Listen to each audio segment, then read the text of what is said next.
Tov, Rabotai, on termine, étant donné que Motsai Shabbat, c'est la Iloula de Rabbi Israël Abu Hatzira, Baba Sali, Alav Shalom, Zkuto Tagen Alenu, c'est dimanche soir. Alors, Dalet Shvat. Alors, donc, on va dire un petit enseignement de cet homme-là. Vous savez que Baba Sali, à la base, il était grand, il était rabbin au Maroc, à Beddin au Maroc.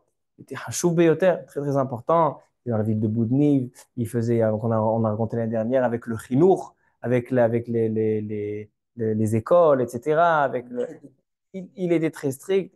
Il avait du travail, beaucoup de travail au Maroc. Et il est monté en Eretz Israël.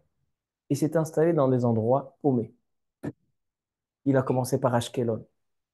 Après, il a tourné. Après, c'était Netivot. Et il faudrait se poser la question, pourquoi il n'est pas allé à Jérusalem, Bnei Brak? Ah, c'était un grand qu'il aille parmi les grands. Pourquoi il est parti dans les trous? Alors écoutez la réponse à ça. Lorsqu'il est arrivé à Netivot, il a envoyé une lettre au rabbi de Lubavitch. Et donc, il lui a posé une question. Il lui a dit, regarde, moi, je suis monté en Eretz Israël parce que je voulais étudier la Torah d'Eretz Israël. Et c'est pour ça qu'au début, il était à Ashkelon. Après, il a déménagé parce qu'il y a une souga dans ma série de Gittin. Est-ce que Ashkelon, qui est d'Arom, est-ce que Ashkelon, c'est Eretz Israël ou pas? Il a déménagé par rapport à ça. Au début, ils l'ont mis à Ashkelon, mais il a dit peut-être que c'est Ashkelon, c'est pas Eretz Israël, donc il a déménagé. Lui, il voulait étudier en silence la Torah de Eretz Israël. Maintenant, il demande au Rabbi de Lubavitch, il dit, mais on m'a dit que aux États-Unis, il y a beaucoup des réformes, etc. Et donc, peut-être il y a besoin de moi là-bas. Donc, je sais pas quoi faire.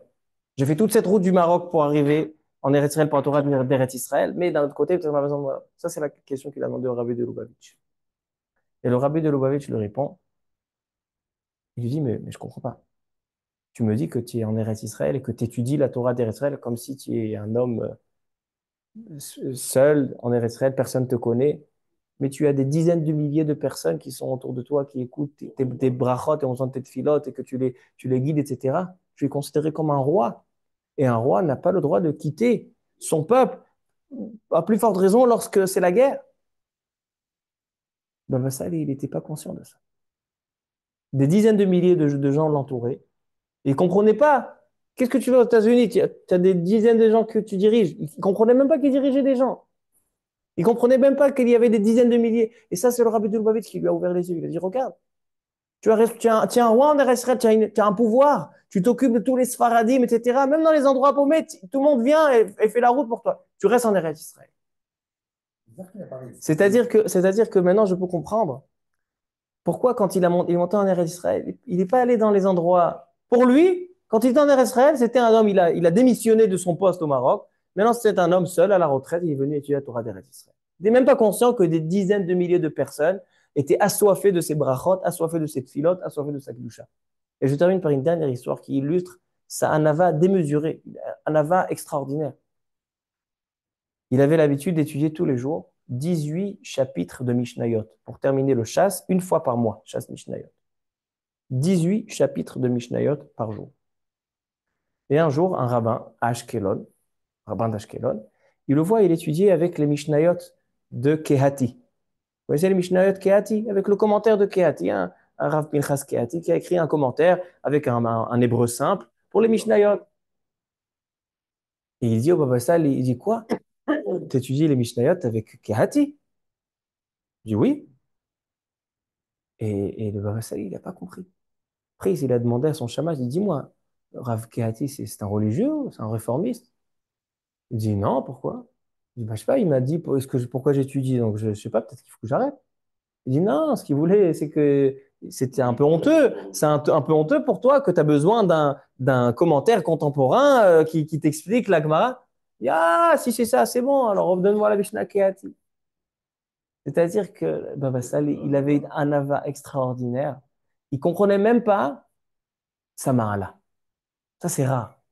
Il y a une anava où tu sais que tu es quelqu'un d'important, tu sais que tu es quelqu'un d'influent, tu sais que tu es quelqu'un qui vaut quelque chose, mais tu te comportes avec un ava.